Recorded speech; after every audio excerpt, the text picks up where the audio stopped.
Siempre disfrutamos de una manera particular y especial la música y también el canto aquí en este lugar.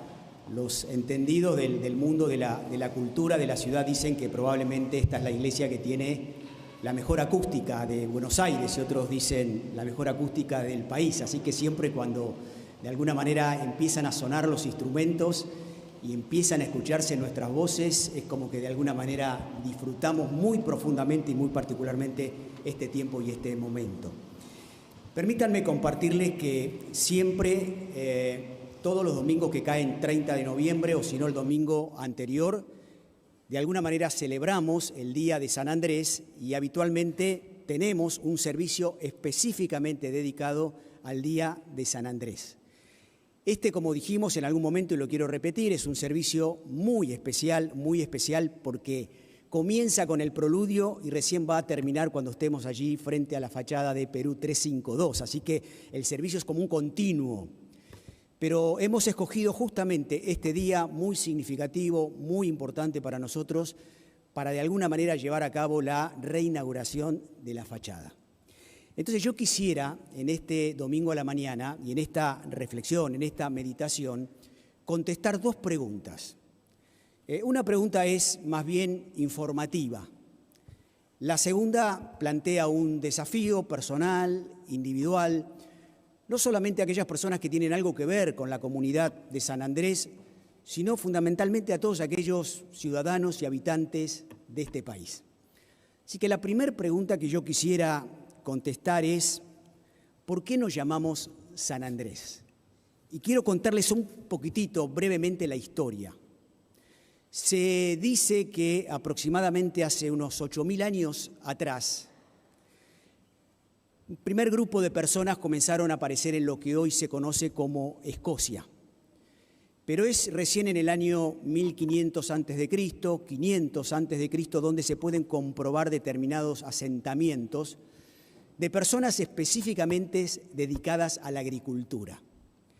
Y es muy interesante porque por allí, por el año 500 a.C., comienzan a llegar las primeras tribus celtas, especialmente una tribu llamada los pictos.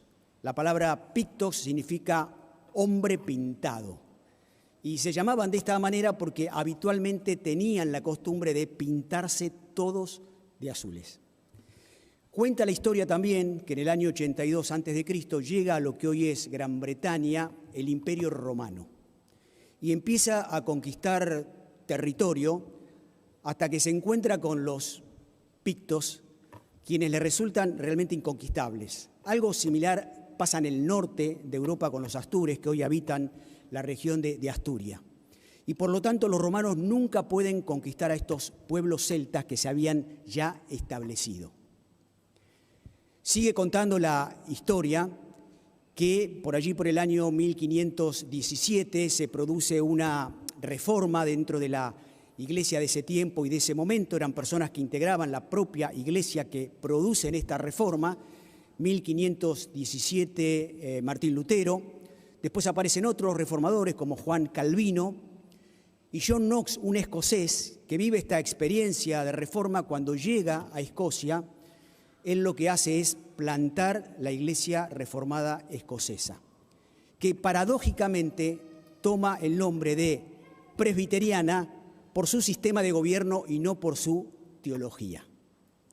Bueno, es muy interesante la parte de la historia que cuenta que por allí, por el año 500 aproximadamente, Columba, que era un misionero irlandés, llega a Escocia y logra que los pictos se conviertan al cristianismo. Toda la tribu de los celtas se convierten al cristianismo. Y después, más adelante, cuentan dos leyendas que aparentemente un grupo de monjes que venían siendo perseguidos y huyendo de la persecución de Grecia, de Acacia, llegan a las costas de lo que hoy es la ciudad que lleva como nombre San Andrés, desembarcan allí, traían los huesos de Andrés, que era el patrono de Acaya, porque la historia cuenta que allí falleció Andrés, crucificado en una cruz en forma de X, y ellos terminan enterrando los huesos de Andrés en ese lugar. No podemos verificarlo, no podemos decir que ciertamente esto es así, pero la ciudad toma el nombre de San Andrés. Bueno, esa ciudad hoy es una ciudad universitaria.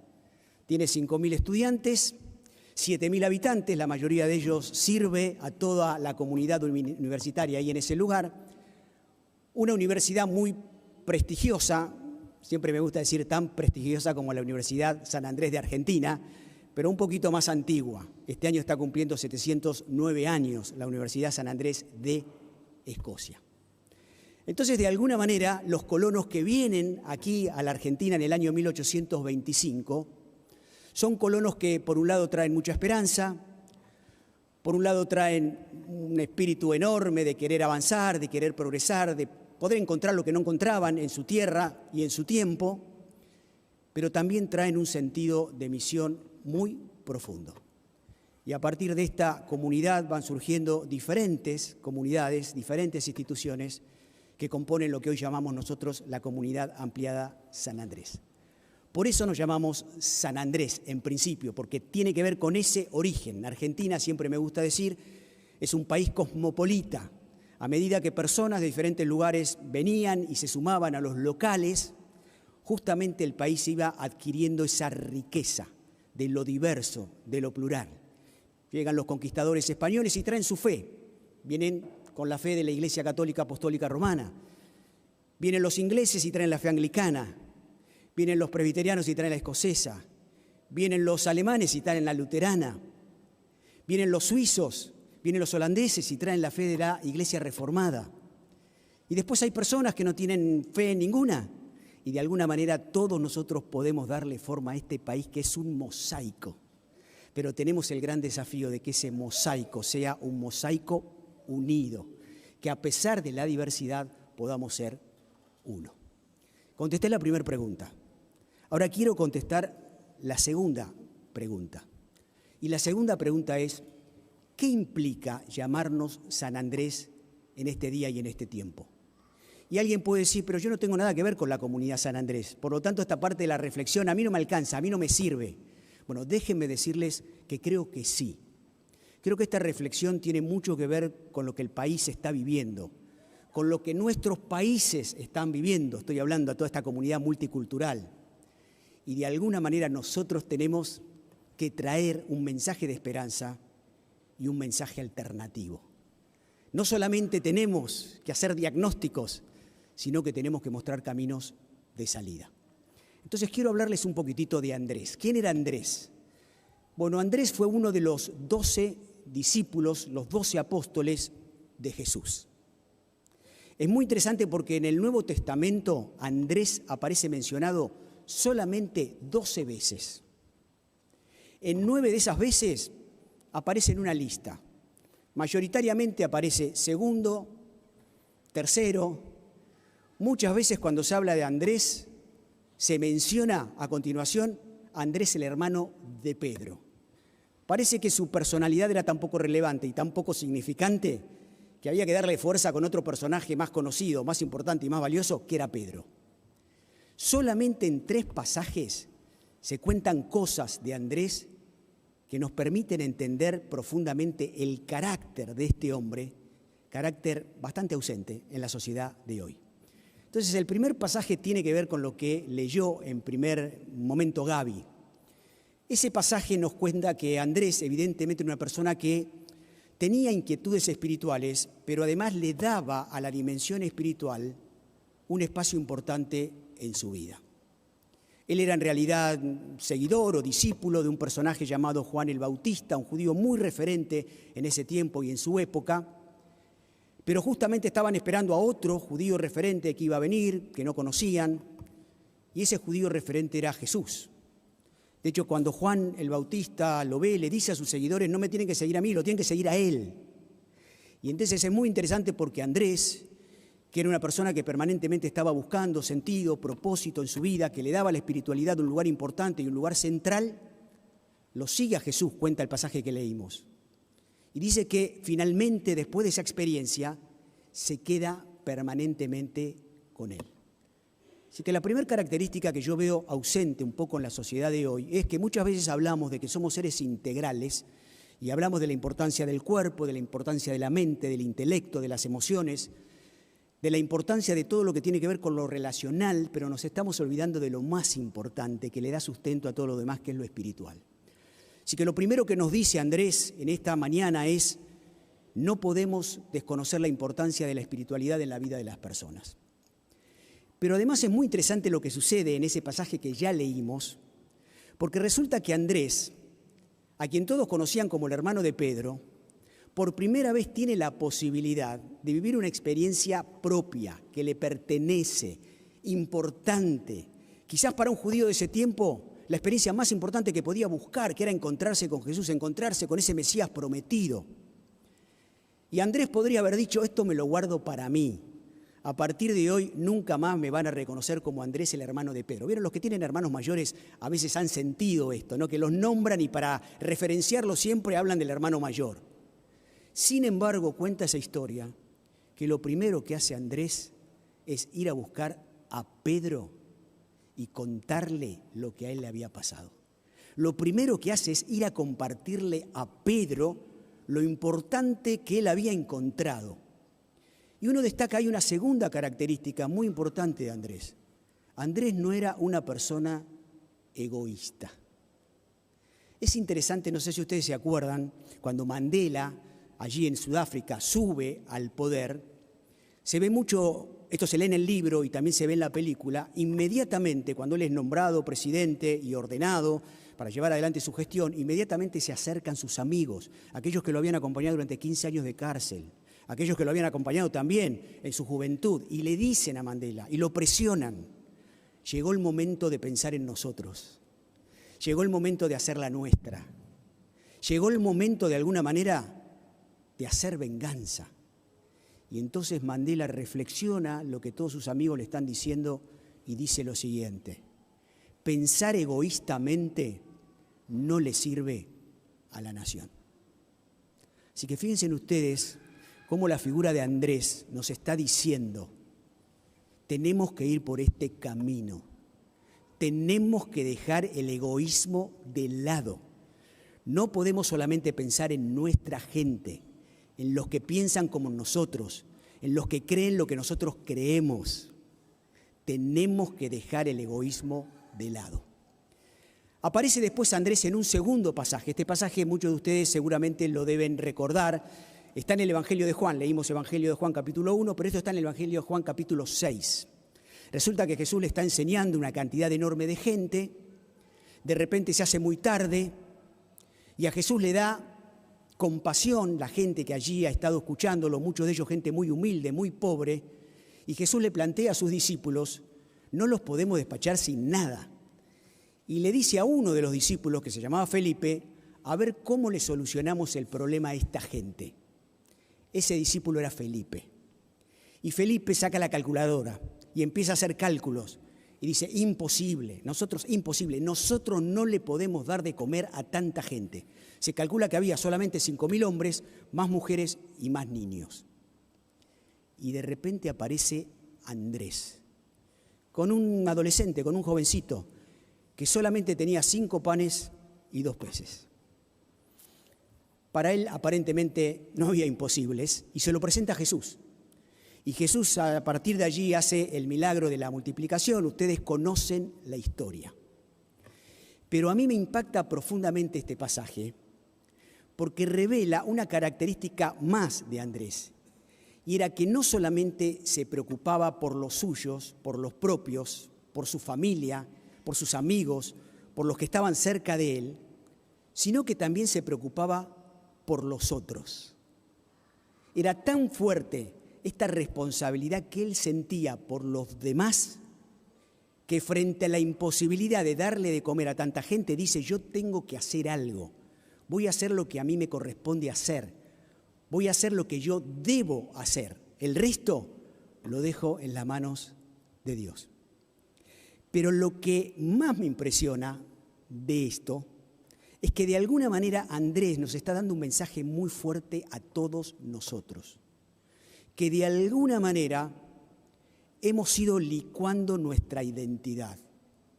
Porque cuando nosotros desconocemos al otro, cuando nosotros desconocemos al que es diferente, de alguna manera estamos revelando de nosotros que no sabemos, no tenemos ni idea de dónde venimos, dónde estamos y para dónde vamos.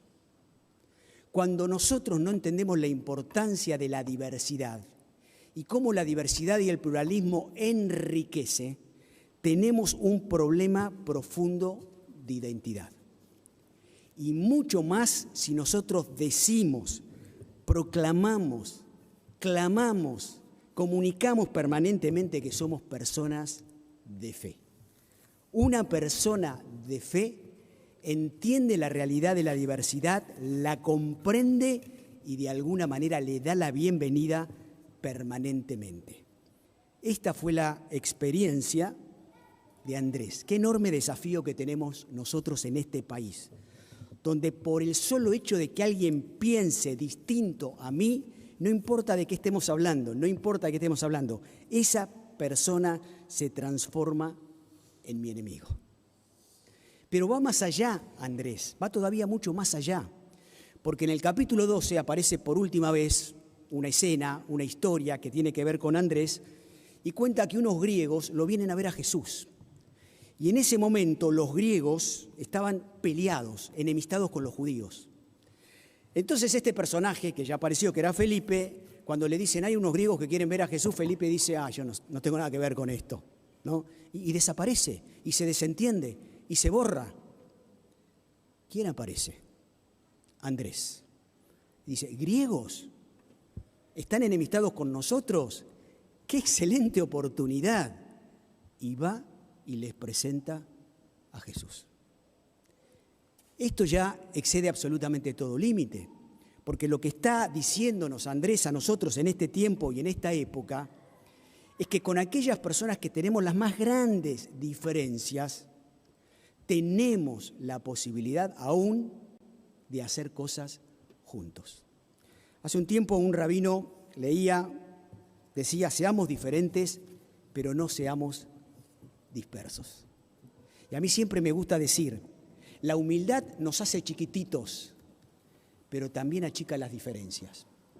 Cuando nos encontramos con personas humildes, son generalmente personas que aprecian al distinto, que aprecian a aquel que es diferente. Y por eso Martin Luther King supo decir, asesinado en 1968 por ser diferente y por pensar diferente, supo decir, debemos aprender a vivir juntos como humanos o perecer juntos como necios. Qué actualidad, qué relevancia, qué pertinencia tiene el mensaje que Andrés nos quiere comunicar en esta mañana. Y por último, termino con esto. Algunos de ustedes quizás saben esta parte de la historia. El nombre Andrés, acá debe haber varios Andreses, es un nombre griego. En griego Andrés es Andreia, y Andreia significa coraje. Les dije hace un ratito que Andrés murió crucificado en una cruz en forma de X. Por eso todos nuestros logos tienen la cruz de San Andrés. ¿Y por qué murió? Por varias razones.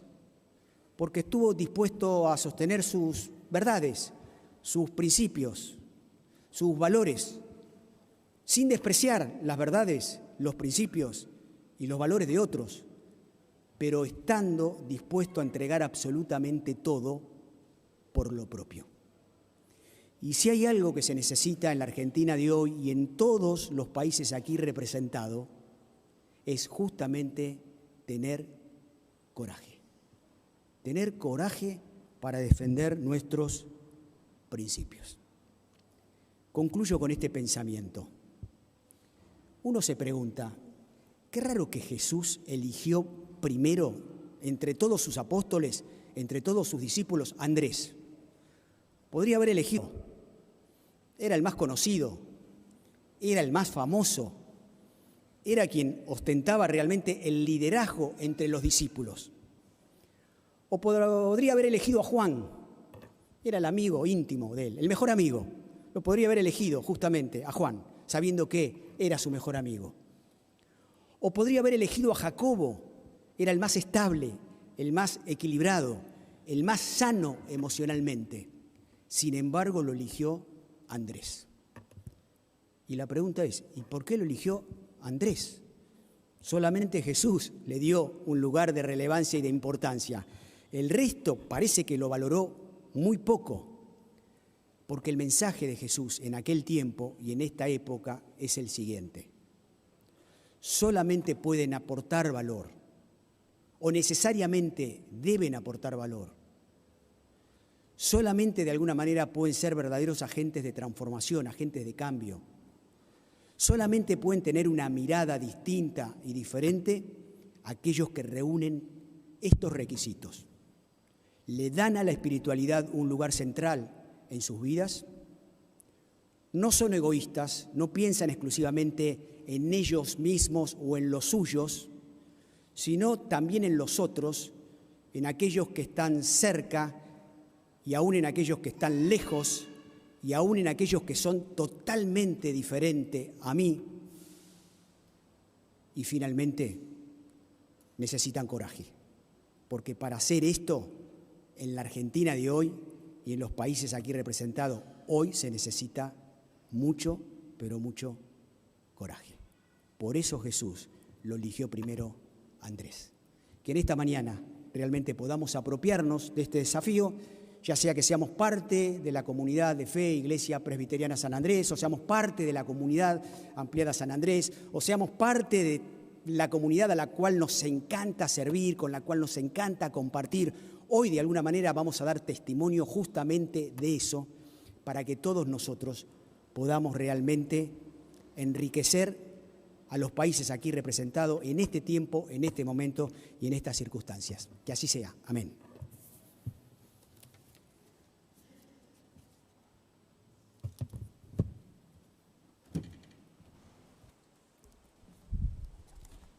Cada domingo tenemos un momento de ofrenda. La palabra de Dios nos llama a adorar a Dios con todo nuestro ser, con nuestro tiempo, con nuestros talentos, con nuestro testimonio de vida y con nuestros tesoros, es decir, con nuestros recursos. La ofrenda nos recuerda que todo lo que tenemos le pertenece a Dios, que somos administradores de todo lo creado y que al ofrendar simplemente le damos algo de lo mucho que Él nos da. Es la ofrenda de los miembros y asistentes regulares de la Iglesia la que ayuda a sostener nuestra misión. Razón por la cual les pedimos a las personas que se sienten, que nos visitan por primera vez, que no se sientan obligados a ofrendar. Podemos hacerlo depositando la ofrenda en los buzones, en el buzón que está ahí a la salida, y también para aquellos que lo que desean hacer virtualmente, por transferencia en el CBU que está en la página de nuestra iglesia y también está siendo proyectado así. Ahora sí, entonces, habiendo dicho eso, nos ponemos de pie y vamos a seguir a las gaitas, porque como les dijimos al inicio, el servicio no termina aquí, sino acá a la vuelta en Perú 352. Muchas gracias.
Gracias, Nelly.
Bueno, quiero destacar y celebrar en ese sentido de conmemorar un acontecimiento, este proyecto que pudimos llevar a cabo en equipo.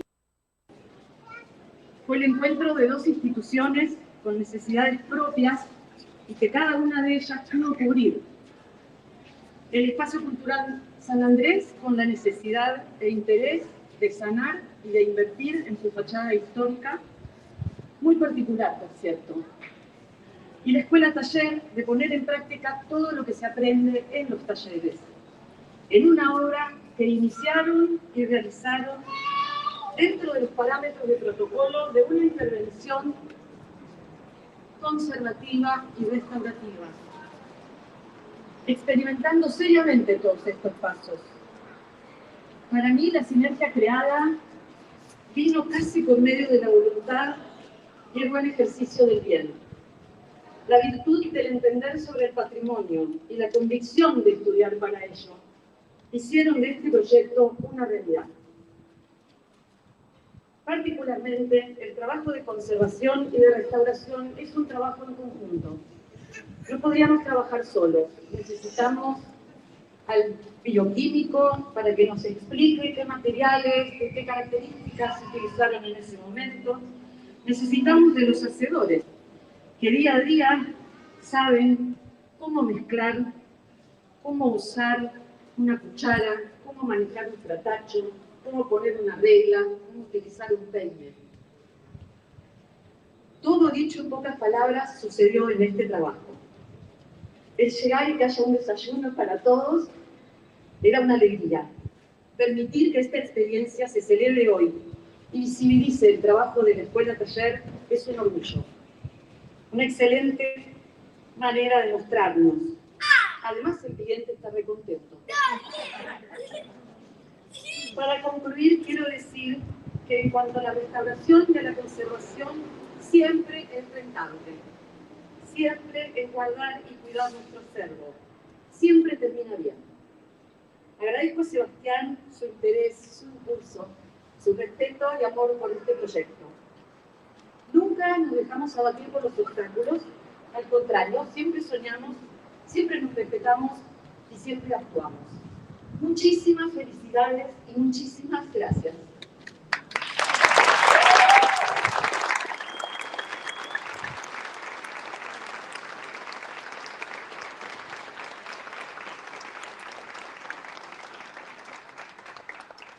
Bueno, muchas gracias, Laura. Yo también voy a leer porque tengo varias cosas que quiero decir. Y comparto esa alegría, comparto esa celebración. De hecho, pensaba comenzar diciendo que lo más importante que quiero hacer hoy para mí es disfrutar, celebrar juntos y agradecerles a todos los que participaron de este proyecto. A comienzos de este año lanzamos desde el Espacio Cultural San Andrés el programa 1825, con el objetivo de revalorizar el legado escocés en Argentina. Y pienso qué mejor manera de terminar el año que parados acá delante de esta fachada de 1895 completamente restaurada. ¿Qué otro evento podría ser más evidente los resultados que soñábamos y que les compartíamos? Cuando hablamos de revalorizar el legado, no solo nos referimos a que esté en buen estado material, sino todo lo que sucede a partir de ello. Era lindísimo en los últimos días ver cómo la gente se detenía a decir, wow, paso por acá todos los días y nunca me había detenido a mirarla, ¿no? Se lo decían a los alumnos, le decían felicitaciones por el trabajo que están haciendo porque nunca me detuve a disfrutar de este legado de la ciudad. Celebrar este proyecto que nos llevó 3 años y medio y todavía faltan algunas cosas. Queremos seguir con la reja durante el verano, las aberturas vamos a hacerlas el año que viene con la Escuela Taller también, con la rama de restauración de maderas. Y celebrar este evento con todos ustedes era lo primero que quería hacer. Lo segundo que quisiera hacer es agradecerle a todos los que participaron y reconocer especialmente a los alumnos, profesores y voluntarios que participaron de este trabajo. No se imaginan la dedicación con la que trabajaron los días de invierno que pasaron fríos y tenían que hidrolavar y estaban mojados, los días ahora del final de verano muertos de calor. El trabajo que hicieron no tiene nombre, así que quisiera nombrarlos a cada uno de ellos.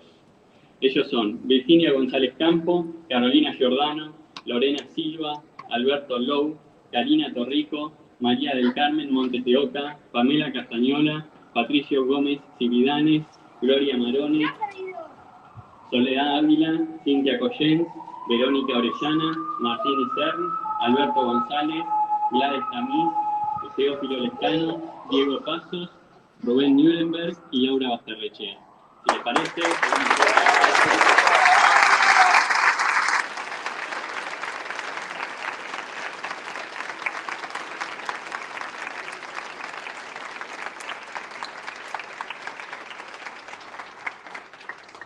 muchas veces cuando sacamos los andamios y vimos por primera vez la fachada, porque estábamos siempre trabajando, o estaban siempre trabajando muy cerquita, era súper interesante ver cómo los alumnos miraban cada detalle, porque ellos sabían que cada centímetro cuadrado que habían trabajado, el tiempo, la dedicación que le habían puesto a eso. Bueno, lo segundo que quisiera hacer es agradecer a algunas otras personas que cada uno desde su lugar participaron y hicieron esto posible.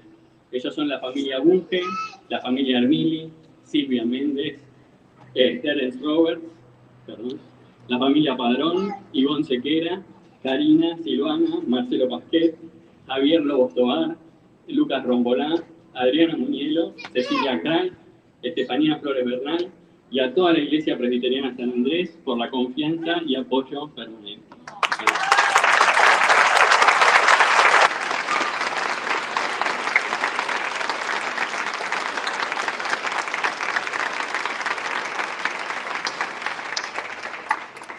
Para colmo, seguro algunos de los que mencioné no escucharon porque deben estar todavía trabajando. Y por último quisiera agradecer también a los miembros del programa 1825, que muy a poquito es una pequeña comunidad que va creciendo día a día de personas comprometidas con este legado cultural y que hacen posible que podamos seguir llevando adelante muchos más proyectos como este. Creo que este programa tiene mucho que ver con una forma de ver el mundo cada vez más necesaria, la de hacernos realmente responsables de la pequeña parcela de mundo que tenemos a nuestro cargo. Y por distintas razones, herencia familiar, gustos personales, la ciudad donde vivimos o nuestro lugar de trabajo, muchos de nosotros tenemos la responsabilidad sobre este legado cultural que heredamos de la comunidad escocesa en Argentina. Muchas veces decimos que la Comunidad Ampliada San Andrés es un conjunto de instituciones al servicio del país. Bueno, como espacio cultural, nuestro servicio al país tiene todo que ver con esto, con hacernos responsables de este patrimonio extraordinario para que cada vez seamos más los que podamos disfrutar, para que cada vez podamos ser más los que lo disfrutemos. Y mientras lo hacemos, que podamos servir y acompañar a los creadores culturales para que ellos puedan trabajar tranquilos sabiendo que hay instituciones que los apoyan y los acompañan. Bueno, por mi parte, antes de devolverle la palabra a Gerardo y dar por inaugurada esta fachada, lo único que me quiere hacer es ese momento de inauguración, ¿no? Pero pensábamos qué hacer, si cortar una cinta, si abrir la reja, qué gesto o qué ritual podíamos hacer. Pero en línea con todo lo que venimos a decir, con ese deseo de cambiar la mirada, de que la gente que pasa se detenga y vea por primera vez esta fachada, pensamos que el rito de inauguración no es un corte de cinta, no es abrir, sino este momento que llegamos todos con las gaitas y miramos la fachada, que muchos ya la vimos miles de veces, pero nunca nos detuvimos a mirarla. Entonces el momento de reinauguración es este momento en el que todos ustedes la pueden mirar, saber las manos que estuvieron detrás trabajando y reconocer el valor patrimonial que tiene en nuestro país. Así que queda inaugurada.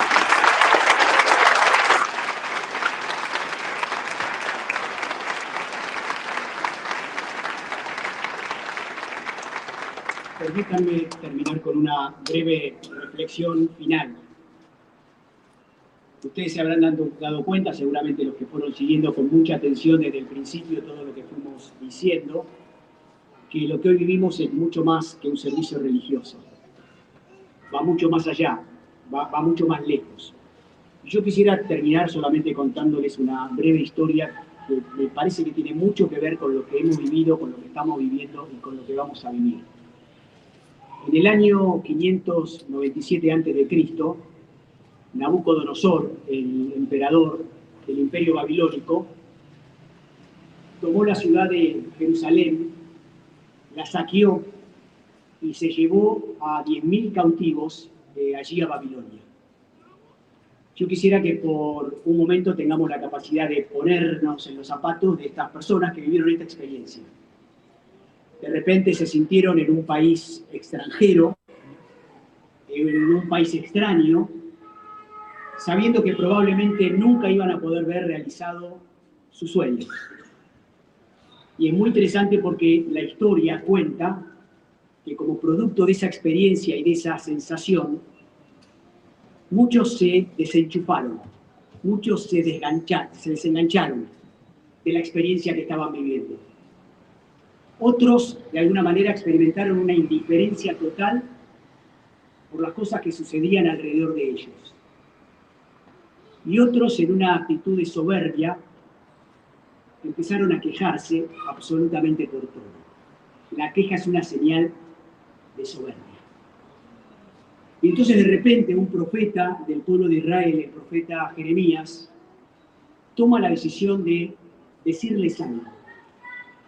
Algo tienen que saber, algo tienen que entender. Y lo que el profeta les dice, está escrito allí en Jeremías capítulo 29, versículos 4 al 7. Dice, así dice el Señor Todopoderoso, el Dios de Israel, a todos los que he deportado de Jerusalén a Babilonia. Construyan casas y habítenlas, planten huertos y coman de su fruto. Cásense y tengan hijos e hijas, y casen a sus hijos e hijas, para que a su vez ellos les den nietos. Multiplíquense allá y no disminuyan. Además, busquen el bienestar de la ciudad a donde los he deportado y pidan al Señor por el bienestar de la ciudad. ¿Qué mensaje actual? Porque muchas veces frente a las diferentes realidades que vivimos en nuestro país, y perdonen, repito otra vez, en los países aquí representados, quizás porque nos sentimos extraños, quizás porque sentimos que los valores que nosotros sustentamos no están presentes, quizás porque de alguna manera no coincidimos con aquellos que tienen la responsabilidad de llevar adelante los destinos de nuestra sociedad y nuestra patria, hacemos alguna de estas tres cosas. Nos desenchufamos, nos desenganchamos, nos transformamos en personas indiferentes o recurrimos a la queja permanente. ¿Y cuál es el mensaje de hoy para nosotros? Es justamente lo que no debemos hacer. Le dice a los israelitas, construyan casas y habítenlas, planten huertas y disfrútenlas, multiplíquense, generen familia permanentemente, y no solamente habla de familias sanguíneas, sino la familia extendida. Hagan algo por la ciudad. Bendigan a esta ciudad. Deseen para ella lo mejor. Enorme desafío tenemos nosotros.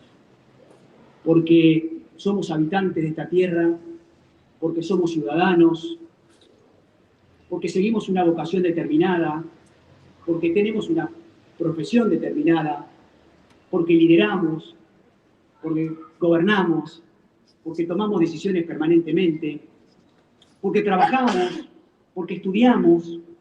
Todos nosotros tenemos que hacer eso para bendecir a la ciudad, para bendecir a la Argentina, para bendecir a los países aquí representados.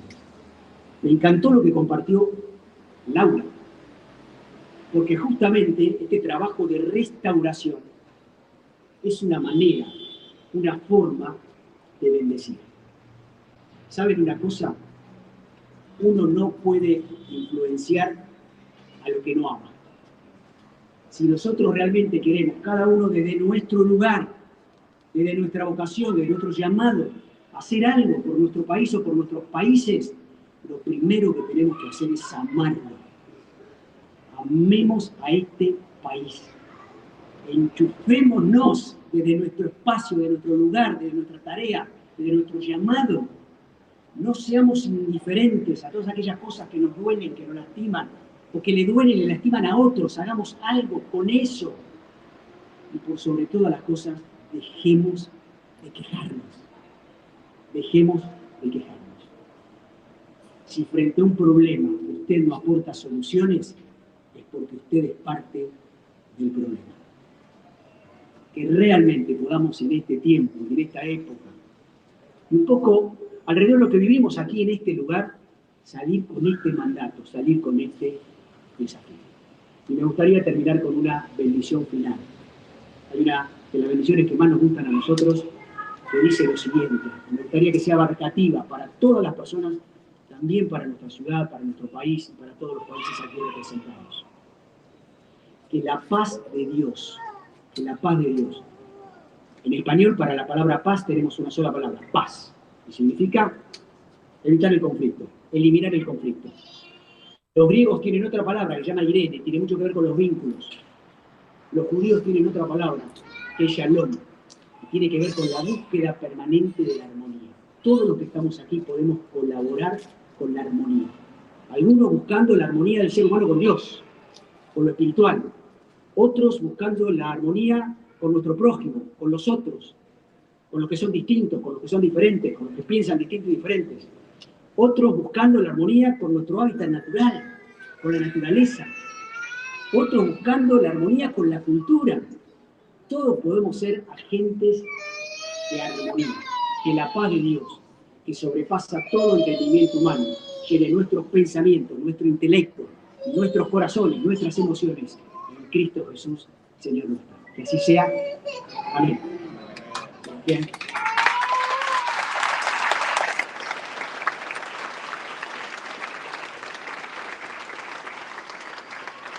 Aquí concluye el servicio y ahora los invitamos a quedarse un ratito, a charlar con los alumnos, con los profesores, celebrarles el trabajo y todo, y vamos a compartir un ratito algo para picar, algo para tomar, así que los invito a que se queden un ratito con nosotros. Sebastián, ¿podemos conocer a los alumnos? Quieren, todos los alumnos y profesores, si tienen ganas de pasar acá adelante, de paso aprovechamos y hacemos una foto. Voluntarios también, Diego. Rubén.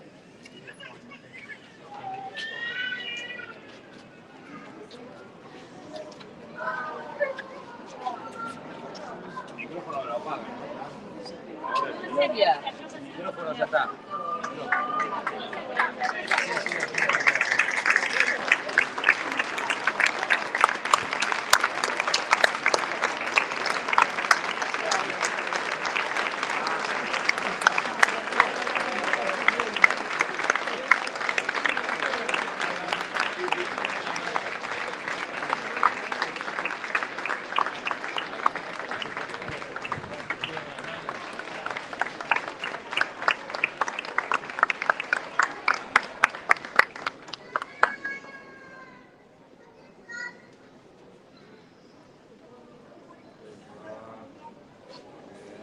Una sonrisita podría ser.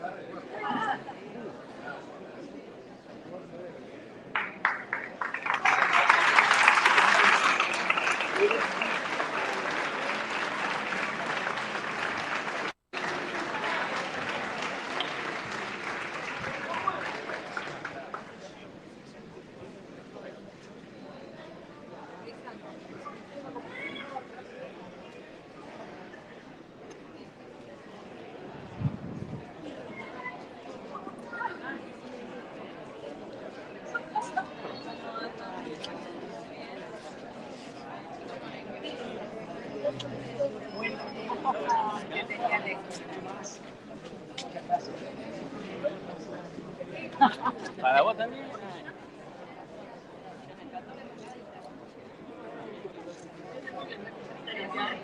Te digo. Puedes elegir si es para usar o para... No me esperaba, me encantó. Pero no da pena, da pena mezclarlo.